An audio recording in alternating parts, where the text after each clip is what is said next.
ആ ഹലോ കാത്തോ. ആ ഇന്നലെ പറഞ്ഞൊക്കെ ഞാൻ കേട്ടിക്കണേ. ഇന്നത്തെ പരിപാടിന്റെ ഫോട്ടോ ഒക്കെ ഇങ്ങോട്ട് അയച്ചൂടെ, കാണട്ടെ എന്തൊക്കെ എന്തേനു പലരൊക്കെ. ഈ മറുപടി അറിയട്ടാ.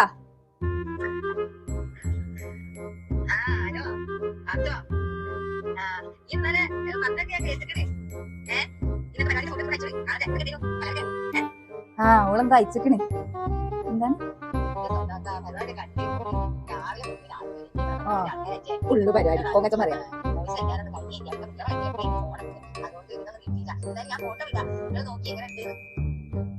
ആ ഫോട്ടോ ഇട്ടിക്കണല്ലോ. ഇതൊക്കെ പാരാ പാത്തിന്റെ ഇപ്പുറം നിക്കണാരാ? കാണില്ലല്ലോ. അത് ശരി, മറിയ ഉണ്ടല്ലേ? മറിയ ഉണ്ട്, ആ സക്കീനൊക്കെ ഉണ്ട്. അത് ശരി, എല്ലാരും ഉണ്ട്. എന്ത് പരിപാടിയാണോ ഇതിങ്ങനെ ഇതാക്കാടി? ആ എല്ലാരും ഉണ്ടല്ലോ പരിപാടിക്ക്. വലിയ പരിപാടി ഒക്കെ ആയിരുന്നല്ലേ? എന്തൊക്കെ ഉണ്ടാക്കിയത് എല്ലാരും? മറിയൊക്കെ വന്നിട്ടല്ലേ? കൊറേ ആയി ഓളൊക്കെ കണ്ടിട്ട്. ആ ടേബിൾ മേല് കൊറേ സാധനൊക്കെ നെറ്റിക്കണല്ലോ. ഐറ്റംസ് ഒക്കെ ഉണ്ടല്ലോ അല്ലേ? ആ എന്തായാലും ചോറ് അയക്കണേ. ഈ ഇങ്ങനെ ഫോട്ടോ ഒക്കെ വിടണ്ടി. ആടി ഇത് കാര്യമായിട്ടൊരു കാര്യം പറയാ. ഇതെന്താണ് നോക്കട്ടെ. അപ്പൊ വേഗം എടുത്തൂടി.